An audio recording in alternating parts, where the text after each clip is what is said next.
Good afternoon, friends. A hearty welcome to all of you at the Bangalore Tech Summit 2020 for the German session today on e-mobility, moving into the future, being organized by the German Consulate in Bangalore in association with the German Engineering Federation, VDM. It's a pleasure for me to welcome our esteemed panelists for the second round of discussion.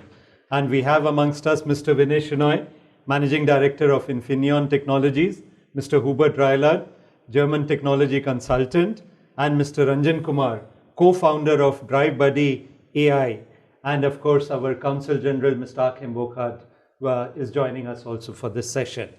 So a hearty welcome to all of you esteemed panelists. My first question to Vinay. Vinay, if we look at a 10-year roadmap for the electric vehicle industry in India, where do you see the development of the electric vehicle industry in 10 years' time? And also the role of the government, Vinay, central government as well as the state government. For example, let's look at Karnataka. What role do you anticipate for the state government if we have to promote e-mobility here in the state of Karnataka? Rajesh, thank you. Interesting question. But first of all, good afternoon, everyone. Happy to be back again at Bangalore Tech Summit, the 2020 edition.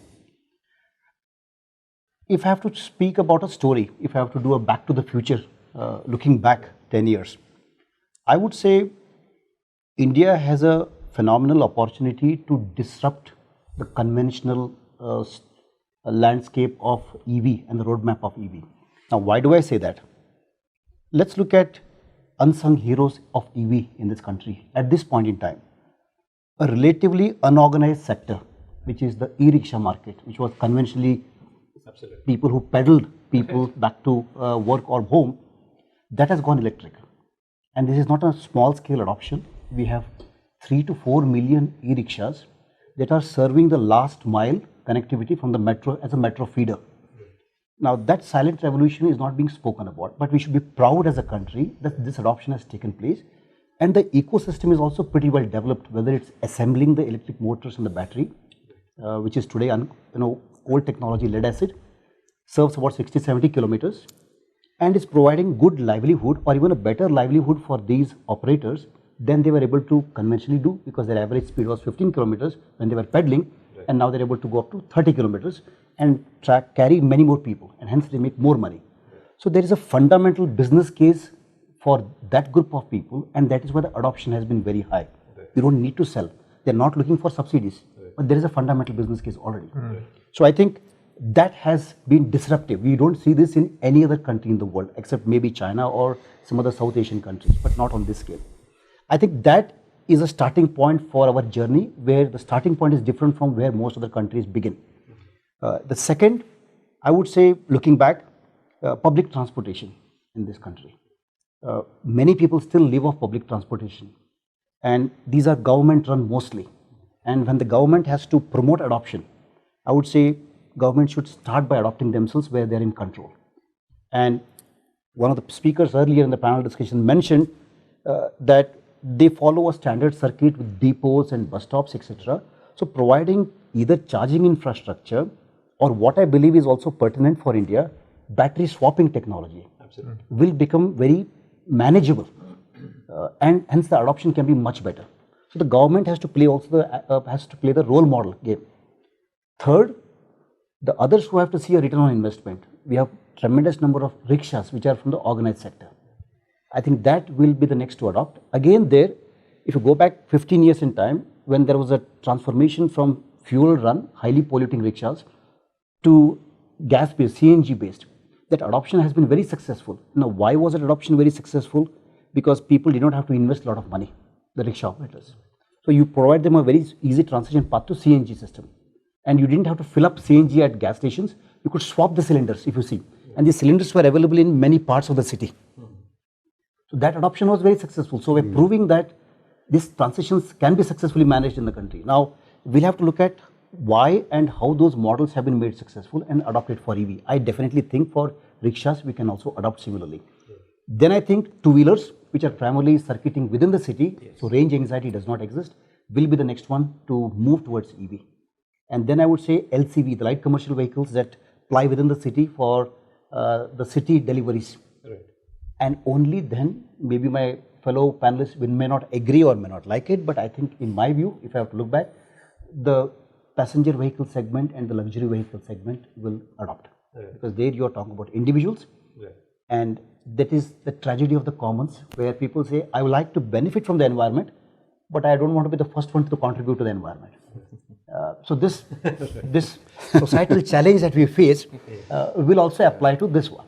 And since the inherent cost is very high, I think that will be the last to adopt.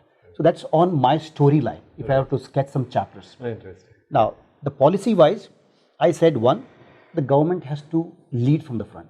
There are enough investments that the government makes in transportation. Start with that, number one. Number two, provide a marginal compensation to those operators who are running vehicles as a business, whether it's the shared mobility guys, whether it's two-wheeler or four-wheeler, or even taxi operators. They find a deficit in their business case when they switch to EV. So if the government can bridge the deficit, this is what happened in the solar industry. When government invited tenders for solar installations, they provided the bridge funding. So if the solar investment takes 16 rupees to generate 1 kilowatt of energy, but government has to sell it at 5 rupees or 6 rupees, 11 rupees deficit was made for the by the government to the private operator. Right. And that's how it kick-started. Now it's of course cheaper than what you can generate with coal. Yeah. But that learning curve is very important. Right. So I think the government also has to look at how to incentivize the industry, not the consumers, but the industry to start adopting. And when people around them see electric mobility being widely adopted, I think that's when they make the switch. So government incentives, but that's more the nudging factor. I would not say that's going to disrupt people from or industries from moving from conventional to electric industry. Right. So I think these two predominantly, one is incentives, lead by example, and thirdly I would say develop an ecosystem locally. We are still far too dependent, whether it's for batteries, besides the final assembly of the battery, chemistry of the battery, charging infrastructure, power electronics, motor control. We have industries here, but they have not found it easy to transform to the electric vehicle technology domain. I think here the government has to really say, let's make it in India, and we can make it in India. When we look at traditional manufacturing of vehicles, so we have the OEMs, you have the suppliers, tier 1, tier 2, tier 3 suppliers. Whereas when we are talking about e-vehicles, we are seeing the whole system has changed.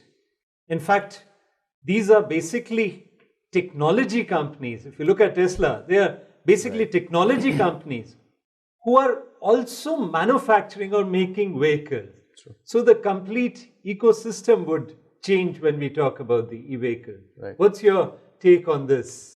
Companies such as Ather, they do not look at EV as a replacement of an internal combustion engine.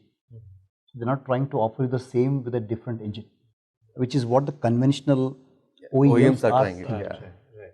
Now, people don't see a motivation or incentive to change because they don't see what's under the hood on a daily basis. What the startups have managed to do is to create an appeal beyond electric drivetrain, and that is by providing additional features. If you look at the Ather dashboard, a two-wheeler, it gives you Bluetooth connectivity, you can pair it with your Android phone, etc. And that appeals to a certain category of young users. Yes. So they are looking at EV, but this just pushes them in that direction a little further. So I think this is what Tesla has also managed to do, disruption. They did not come with any background. So they combined electric drivetrain with autonomous technology. And that's where they succeed. If they were just electric drivetrain manufacturer, they would not be able to compete with the global OEMs. Right? And I think this is where the disruption will also happen. So I count on startups. Also, I think startups will have a fantastic opportunity to disrupt what is conventionally a very closed industry. So I think EV and like you are in autonomous, I think autonomous and a combination of the two will bring in a disruption in this industry, I firmly believe, and they probably sometimes will take the lead in deploying these technologies. Yes, absolutely. What will happen is we will have new skill sets coming in. Yes, and the absolutely. people would have to be skilled to have, I think, new understanding of the structural changes that would happen. Rajesh, if I may just add Yeah. a few bullets. If you see, there is no reason to sketch a doomsday scenario for scaling. We say in our company, a car will still remain a car, whether it's electric drivetrain or gasoline drivetrain. Like Hubert mentioned, your door trims, your tires, your braking system, HVAC, steering, all of them still remain. That car is not going to look very different from the conventional car. So, and that part of the car, which is nearly 40% of the cost of the car, the old car, will need maintenance, and that will still continue. Now, what electric drivetrain adds is just merely 12% of the cost of the car is replaced, which is the electronics. The battery takes the remaining 45% roughly, so that adds up to 100.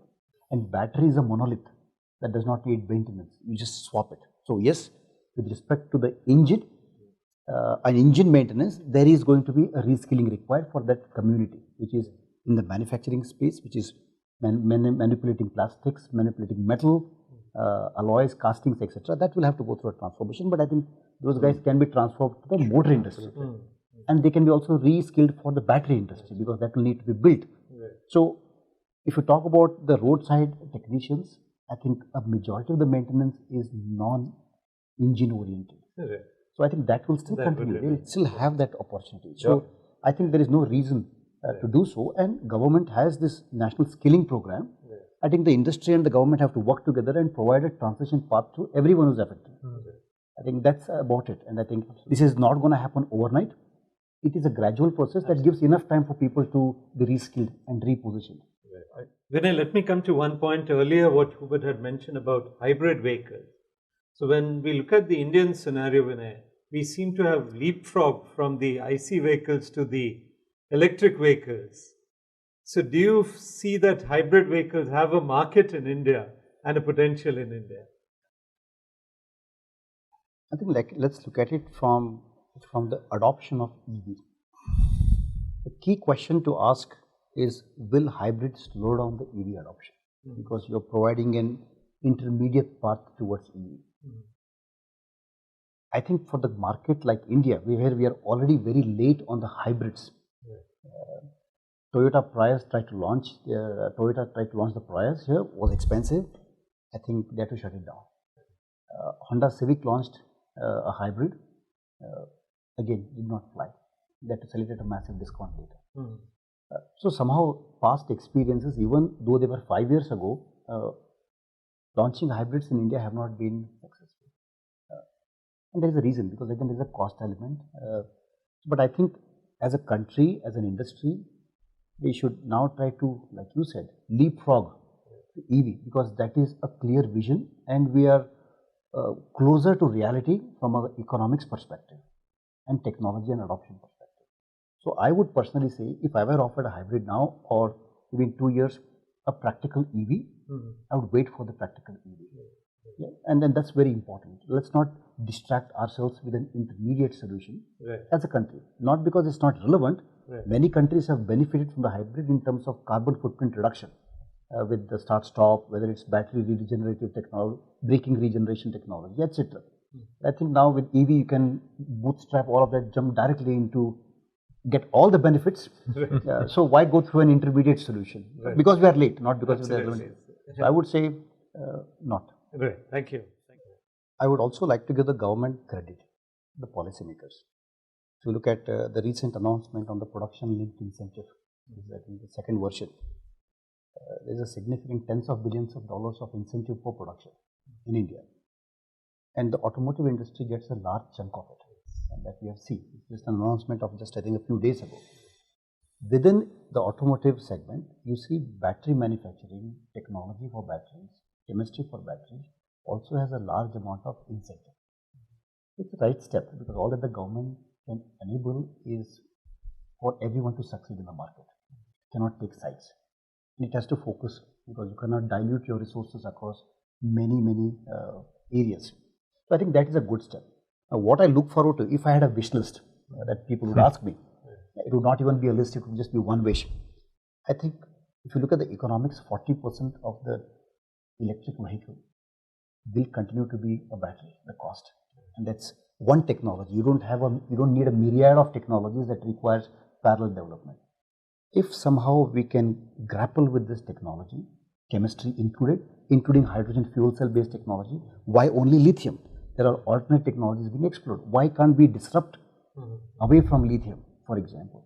Absolutely. So if we can manage that in the country and build an ecosystem for development and manufacturing. So whether you introduce the universities for chemistry research, which we are strong in, manufacturing using other materials, productizing it, and there's a significant cost. So there's a lot to gain for that industry. It's not a marginal industry anymore. I think this is where the industry, the universities, the research institutions and the governments have to get together. And then I think in just a matter of 5 years, we can revolutionize energy storage technology used in electric vehicles. And I think that would be my wish, that we can look back 5 years and say, we did that part very well. I would like to thank all our participants, all our panelists, participants who have joined this interaction. And I would now like to request our Consul General to conclude the session. Thank you very much, Rajesh. I only can echo what you said in terms of thanks. I won't repeat all of that. I think the Bangalore Tech Summit 2020, even if it's virtual, is a very wonderful platform in order to discuss these kind of topics. And I must admit, I have learned so many things today during that discussion, and I hope that you, our listeners and viewers, have also learned a lot on e-mobility, its future, the ideas which are behind, and the ways how we can shape our common future in e-mobility. So thank you for watching, thank you for listening, thank you VDMA, because you didn't include this thanks in your little speech. Thank you VDMA for heading that discussion, and yourself also. So I only can conclude by asking all of you, please stay safe, and thank you for watching and listening. Thank you. Thank you. Thank you.